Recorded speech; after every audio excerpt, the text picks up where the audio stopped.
Morning বন্ধুরা, তোমরা কি করছো? সবাই রবিবারের সকাল, সবাই স্পেশাল স্পেশাল রান্না করছো। আমিও তোমাদের সামনে নিয়ে এসেছি আজকে একটা স্পেশাল রান্না, ধাবা স্টাইলের মশলা চিকেন। ধাবা স্টাইলের মশলা চিকেন। তো এই রেসিপিটা বলার আগে তোমরা আমাকে একটা প্লিজ সাবস্ক্রাইব করে দাও, মনে থাকতে থাকতে, নাহলে তোমরা ভুলে যাও। হ্যাঁ, আমি কী করেছি, চিকেনটাকে ভালো করে ধোয়ার পর ধুয়ে নিয়েছি। তারপর একটা বাটির মধ্যে এখানে প্রায় 1 কেজির উপর আছে মাংস। ঠিক এইটুকু ছোটো বাটি দিয়ে ছোট্ট বাটি দিয়ে এইটুকু দই নিয়েছি। দইটার মধ্যে জিরের গুঁড়ো, ধনের গুঁড়ো, বড় চামচের 1 চামচ, 1 কেজি মাংস ধরো, বড় চামচের 1 চামচ জিরের গুঁড়ো, ধনের গুঁড়ো, তারপর আদা পেস্ট, রসুন পেস্ট, হলুদ, সব কিছু দিয়ে দইটার সঙ্গে মিক্সিং করেছি। তারপর কড়াইয়ে তেজপাতা দিয়েছি। তেজপাতাটা যখন কালো হয়েছে তখন আমি কি করেছি, এলাচ, দারচিনি, বড় এলাচের, ছোট এলাচ গুলমরিচ, তারপরে একটু দইয়ের ক্রিও দিয়েছি, দিয়ে এটা মধ্যে দিয়ে দিয়েছি। তেজপাতা সব ফোড়নে দিয়েছি, দিয়ে তারপর এরকম বড় বড় 3টে পেঁয়াজ দুই করে কেটে ওটার মধ্যে দিয়ে দিয়েছি। তেলটার মধ্যে ভালো করে কষিয়ে নিয়েছি। যখন কষানো হলো তখন আমি মাংসগুলি দিয়ে পরিমাণ মতো নুন হলুদ দিয়ে দিয়েছি। যদি কেউ আলু খাও, আলুটাকে সেদ্ধ করে ভেজে দিয়ে দেবে।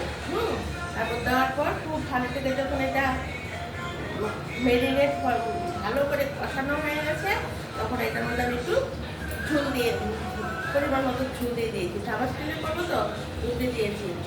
আর তারপর এখন নামানোর আগে আমি কি করবো, এখানে একটু এই গরম মশলাটা, মিট মশলাটা আছে না, এটা 1 চামচ আমি মিট মশলাটা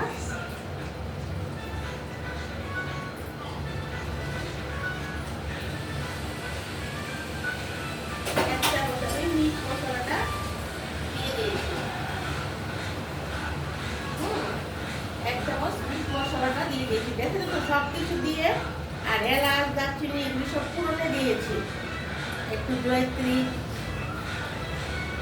এখন আমার হয়ে গেছে। এখন আমি তোমাদেরকে দেখাচ্ছি যে কিরকম হয়েছে।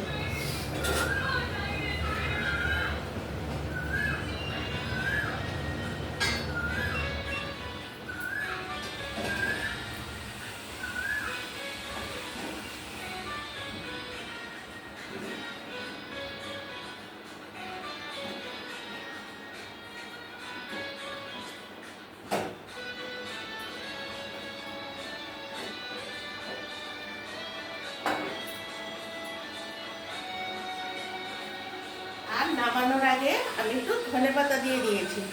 ধনেপাতার গন্ধটা খুব ভালো লাগবে।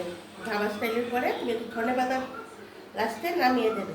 কি বন্ধুরা, তোমাদের পছন্দ হয়েছে তো ধাবা স্টাইলের মশলা চিকেন? আর গরম গরম খাও।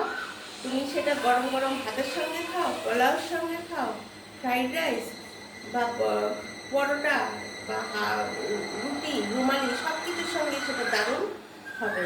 তো খেয়ে দেখো, আর আমাকে অবশ্যই কমেন্ট করে জানাও। তোমাদেরকে আমি আরও নতুন নতুন রেসিপি দেখাবো। তাহলে বন্ধুরা এখন রাখি, অনেক কাজ করে আছে, পরে আবার তোমাদেরকে আর অনেক রেসিপি দেবো। টাটা, বাই বাই, সবাই ভালো থাকো, আর প্লিজ আমাকে সাবস্ক্রাইব করে দিও।